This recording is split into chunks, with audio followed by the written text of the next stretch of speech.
ఉద్యోగస్తులు, ఉపాధ్యాయులు, పెన్షనర్ల విషయంలో చంద్రబాబు ప్రభుత్వం మాట తప్పడం, మడమ తిప్పడం చాలా దురదృష్టకరం, శోచనీయం. ఇంతన్నడంతన్నడే గంగరాజు, ముంతమామిడి పండన్నడే గంగరాజు అని తప్పు చేసి పప్పుకూడు సినిమాలో ఒక పాట ఉంది.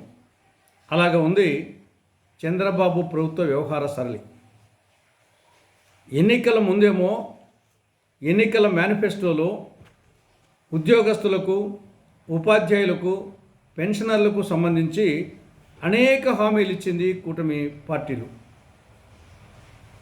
మేము అధికారంలోకి వస్తే సిపిఎస్, జిపిఎస్ విధానాన్ని పునఃసమీక్షించి ఆమోదయోగ్యమైన పరిష్కారానికి కృషి చేస్తాం. ఇది ఒక హామీ. రెండవది, వెంటనే పిఆర్సి అమలు చేస్తాం. ఇది రెండవ హామీ. మూడవది, వెంటనే ఐఆర్ ప్రకటిస్తాం.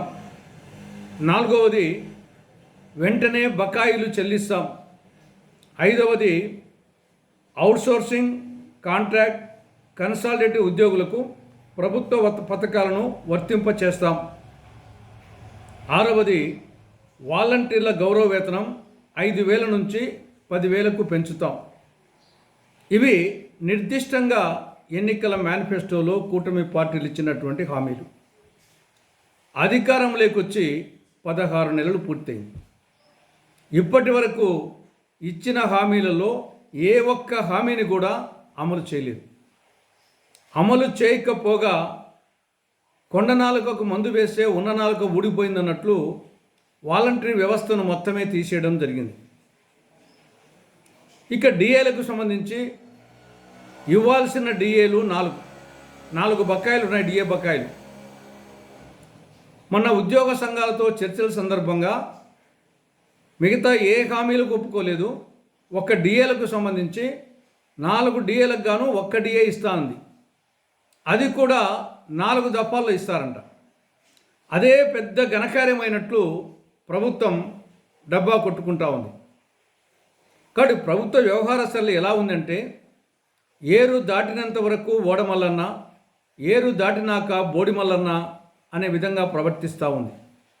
ఇప్పటికైనా ఉద్యోగస్తులు, పెన్షనర్లు, ఉపాధ్యాయులకు ఎన్నికలకు ముందు మేనిఫెస్టోలో ఇచ్చిన హామీలను వెంటనే అమలు చేయాలి. ఇక ఏమాత్రం ఆలస్యం చేయవద్దు. ఇప్పటికే చాలా ఆలస్యమైంది. వెంటనే అమలు చేయాలని కాంగ్రెస్ పార్టీ కూటమి ప్రభుత్వాన్ని డిమాండ్ చేస్తూ ఉంది. లేకుంటే ప్రభుత్వ పతనము తప్పదని కాంగ్రెస్ పార్టీ హెచ్చరిస్తూ ఉంది. ఇక రెండవ విషయం, ఆరోగ్యశ్రీ. చంద్రబాబు పాలనలో రాష్ట్రంలో ఆరోగ్యశ్రీ అనారోగ్యశ్రీ అయింది. పేద రోగులు కూడా ఉచితంగా ప్రాణాంతకమైన వ్యాధులకు కూడా కార్పొరేట్ స్థాయి మెరుగైన వైద్యం అందించాలి అనే ఉద్దేశంతో ఉమ్మడి ఆంధ్రప్రదేశ్లో రాజశేఖర రెడ్డి గారు ముఖ్యమంత్రిగా ఉన్నప్పుడు కాంగ్రెస్ ప్రభుత్వం 2007లో ఈ ఆరోగ్యశ్రీ పథకాన్ని ప్రారంభించింది. ఈ పథకం వలన లక్షలాది మంది రోగులు యమలోకానికి పోయి తిరిగి భూలోకానికి వచ్చారు, పునర్జన్మ పొందారు. అటువంటి మహత్తరమైన పథకాన్ని చంద్రబాబు ప్రభుత్వం నెట్వర్క్ హాస్పిటల్స్కు నిధులు ఇవ్వకుండా మొత్తం ఆరోగ్యశ్రీ పథకాన్ని నిర్వీర్యం చేసింది. అనేక నెలలుగా నెట్వర్క్ హాస్పిటల్స్కు బకాయిలు పెండింగ్లో ఉన్నాయి. దాదాపు 3,000 కోట్ల రూపాయలు బకాయిలు పెండింగ్లో ఉన్నాయి. నెట్వర్క్ హాస్పిటల్స్, మేము సిబ్బందికి జీతాలు ఇవ్వలేకపోతున్నాం, కరెంటు బిల్లులు కట్టలేకపోతున్నాం, మా మొర ఆలకించండి, బకాయిలు చెల్లించండి అని చెప్పేసి ఎన్నిసార్లు మొరపెట్టుకున్నా చెవిటి వాని ముందర శంఖమూదినట్లుంది.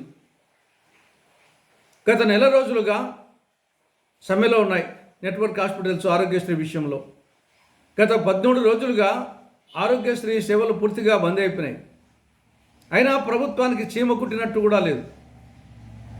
ఇప్పటికైనా చంద్రబాబు ప్రభుత్వం ఆరోగ్యశ్రీ పథకం కింద చెల్లించాల్సిన 3,000 కోట్ల రూపాయలు బకాయిలను వెంటనే నెట్వర్క్ హాస్పిటల్స్కు చెల్లించాలని, ఆరోగ్యశ్రీ పథకాన్ని సమర్థవంతంగా అమలు చేయాలని కాంగ్రెస్ పార్టీ డిమాండ్ చేస్తూ ఉంది.